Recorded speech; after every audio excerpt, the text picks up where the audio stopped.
social and creative aspects of starting and maintaining your brand, right? A lot of people want to gravitate towards the creative aspect.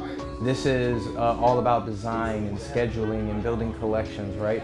And really taking a budget and creating it into printed goods. How much time in between different releases and what comes after and before what, right? So that's the creative aspect, that's the fun part, that's where a lot of people start. Then you've got the social aspect. The social aspect is essentially how you communicate or develop your community and your message in a public space, right? So part of that is through your domain, and then another part of that is through like your social media and your content.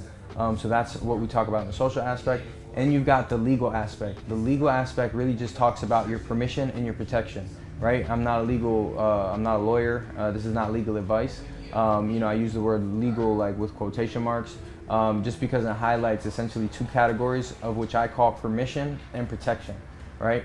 So in permission and protection, you've got two different concepts around like how to protect and how to get permission to essentially use your brand name, right? So your permission comes in form of what's called an LLC or some sort of business configuration, some sort of business entity. You could do a sole proprietorship, you could do a partnership, you could do an S Corp, a C Corp. There's all different types of like ways that you could structure your business. And by doing that, you are essentially getting permission to pay taxes on the money that's made on this organization, right? That is the essence of like the permission aspect of your brand, okay? It just needs to be attached to some sort of tax-paying entity. That's what permission is all about. Permission to pay taxes to exist, essentially. So by doing that, you're really putting yourself in a landscape of being responsible for the tax responsibility of running your business. It's important to really get rolling with this if you're doing more than $10,000 in revenue, right? Once you're crossing doing $10,000 or more a year or every few months in revenue, you really need to make sure that you have your LLC stuff rolling, because anything essentially over $10,000 or $9,000, essentially it goes under more scrutiny from the bank and from the IRS. So, if you're doing big transactions, you need to make sure that you have some sort of entity that's, bearing the tax responsibility of those transactions. Protection aspect, we've got protecting your actual mark. So this comes in form of a trademark. So a trademark is actual protection of your word, your name, your logo, right? It's actual ownership of that mark. So on a lot of logos, you've seen that little circle with a R, or you've seen a little circle with a TM. So those, the TM, means trademark, but it doesn't mean registered trademark. It essentially means that like we've submitted this for a trademark, like, it's kind of like an unofficial trademark. And then you've got the R, which means that it's been certified, it's a registered trademark.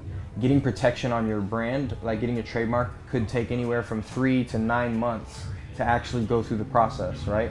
It's a nationwide search. It could cost up to $600 to $1,200 to just get a really refined search done to make sure that nobody in your category has your trademark. There's different ways to do it. You could do the actual words, you could do just some letters, you could do the logo itself. Like all of them come with different implications, and there's different classes. So like where what you're actually going to be selling determines to the extent of what you could get it protected. And then there's this concept of fanciful or descriptive.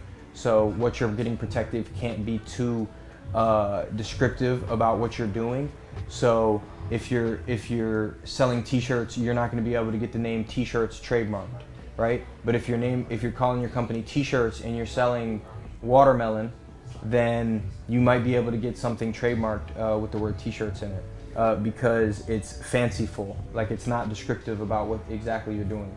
So that is the two main breakdowns of the legal aspect of starting and maintaining your brand.